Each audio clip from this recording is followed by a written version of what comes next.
I riferimenti abbiamo più o meno 5.000 anni fa e quindi vediamo un po' di che cosa si tratta. Sì.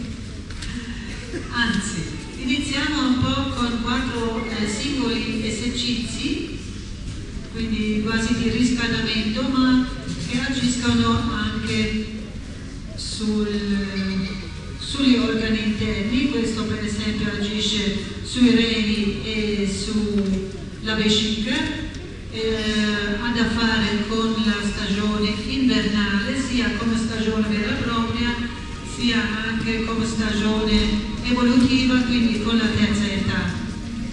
Come vedrete come quando si ritorna si ricrea automaticamente le curve fisiologiche e quindi si tratta anche di un ottimo esercizio posturale.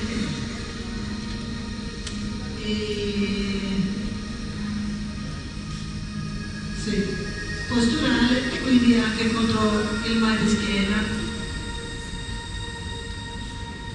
Il prossimo esercizio ha da fare con lo stomaco.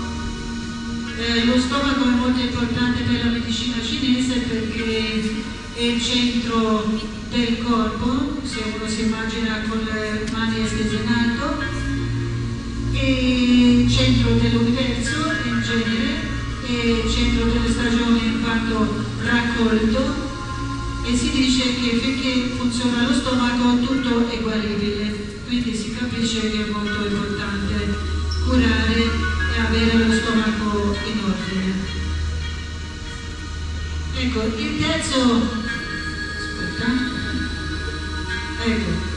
terzo esercizio ha da fare con il fegato. Il fegato regola un po', come si vede anche qui, gli scatti d'ira, e calma un po', e in ogni caso regola anche stati di stanchezza in generale. Infatti se il fegato non funziona siamo abbastanza, diciamo, stanchi.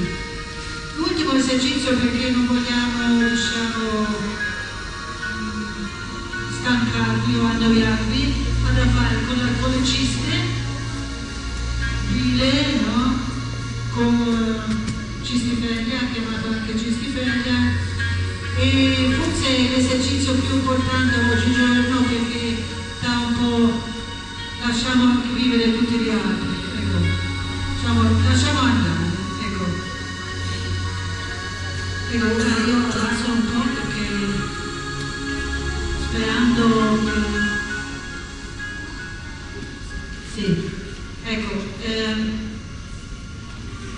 poi questi esercizi, ci sono ancora altri, venivano usciti insieme e muovendosi, facendoli uno dopo l'altro, si è creato la forma di Tai Chi Chuan. Esistono varie forme, questo che vedete ora, solo un pezzettino ovviamente, e la forma di Pechino, l'ultima arrivata, quasi statale.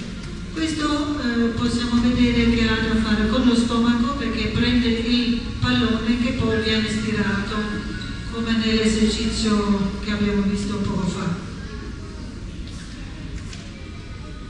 Allora, muovendosi lentamente, e qui noi si sta già correndo perché normalmente ci si muove molto più lentamente, si rallenta un po' tutto, tensioni di vari generi che cura anche la stati di ansia, di ipertensione, di tensione muscolare, cattiva respirazione e problemi digestivi, come l'abbiamo detto già prima.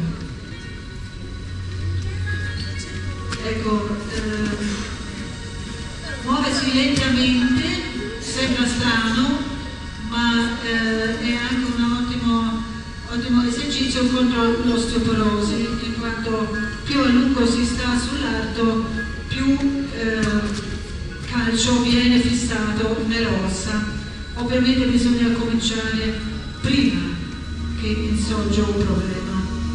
Concentrarsi su movimenti fatto estremamente lento richiede molta attenzione, ci si perde quasi nella lentezza e perciò il Tai Chi Chuan viene consigliato anche come prevenzione per l'Alzheimer e il Parkinson.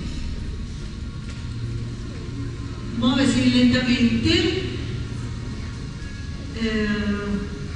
fa anche prendere, diciamo, prendere conoscenza come bisogna mettere il piede, e quindi è ottimo anche contro le cadute perché allena l'equilibrio, allena anche i tendini del ginocchio e della caviglia. E respirare lentamente, perché con l'esercizio fatto lentamente bisognerebbe anche respirare lentamente. Ovviamente si fa una ossigenazione migliore, il tutto funziona meglio perché c'è più roba in giro, ossigeno si intende. Infatti qui ora state facendo un concerto anche così, e questo vuol dire che avete bisogno tutti di più ossigeno e sta funzionando. Ecco, i muscoli respiratori vengono allenati e quindi siamo un po' più protetti verso da enfisemi vari, e ovviamente se si respira meglio la postura è migliore, e questo è già importante, l'evolversi da neanderthale a cromagno in modo eretto.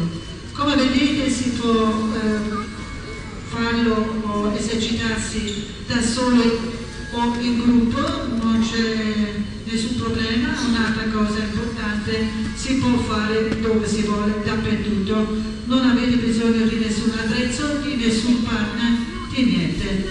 Ora vogliamo fare brevemente un pezzettino un po' più movimentato con il bastone, che funziona anche molto bene per un recupero della spalla, per la famosa periardite. E poi vi salutiamo.